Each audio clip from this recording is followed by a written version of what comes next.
So tell us about how you got into this business and you know what I mean, insurance. I mean, I know everybody says it when they're little kids in school. I want to Oh be an yeah. insurance agent. Right. That's my Yeah, running joke. Yeah, I do a ton of public speaking. I'm like, who wants to be an insurance agent? No one's ever raised their hand. never. And so, yeah, so for me, a funny story. It's kind of come full circle for me. I grew up on the west side of Charleston, West Virginia, and I used to own a retail clothing store at 218 West Washington Street. So I was 21 to 25 or 6. I had two retail clothing stores, but my first location was 218 West Washington Street. Okay. I now own my retail insurance agency at 216 West Whoa. Washington Street. So next door, I used to have a clothing store to where my primary headquarters is in Charleston, West Virginia. So it's a full circle story for me. I got into business 18 years ago after owning retail clothing stores in Charleston, West Virginia, and Huntington, West Virginia.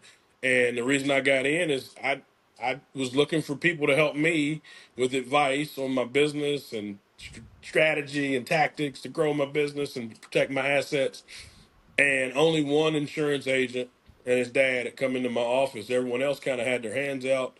Advertising is necessary, but when you're you're barely treading water to stay open, you kind of need an advisor. So I did some research on who advises businesses. I always assumed it was a CPA, which they do a great job, but what I found was it's financial advisors and insurance agents. And I never really had much desire to be a financial advisor, so I interviewed with two of the top mutual life insurance companies in the country and chose one and got into the business 18 years ago. Gosh, bro, Yeah. both of those are tough to get started in, right? Because like I always think about that, like financial advisor or I mean any kind of financial products in general. It's Right. hard to like you're hey, I'm starting a business, but by the way, I'm going to give you advice on on this. Right. Right. I'm brand new. Right. Yeah. I'm brand new. Let me advise you. So what helped me was I was an athlete back in the day in high school. I was a pretty good athlete. My real name is Don Tiaco, but I go by Don. But my nickname was Taco. And so, and I was a pretty good player. I played with a couple guys that made it to the NFL. We were nationally ranked in Oh, high school in awesome. the nation and stuff like that. So played with a lot of good players, had a good name. So I was always team captain, student body president, all that stuff. So I was a natural leader. But I recently dropped out of college, recently closed the business. So how is this guy that failed at these two things, right?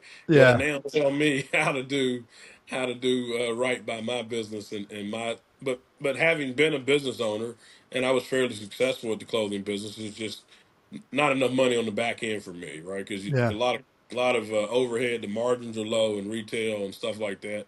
And I just said I wanted something different, and I was also trying to keep up with my wife, who had just graduated law school, Oh and so boy.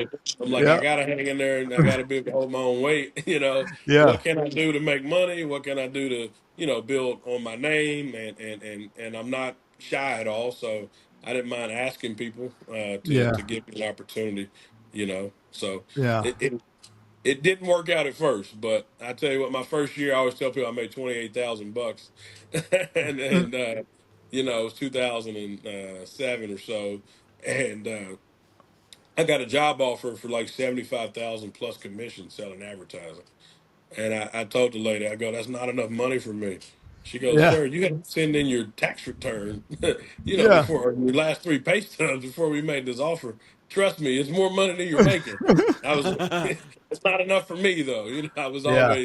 I was always what I call it a hubris. I was always had a little false sense of pride, even at a young age. Yeah. Yeah.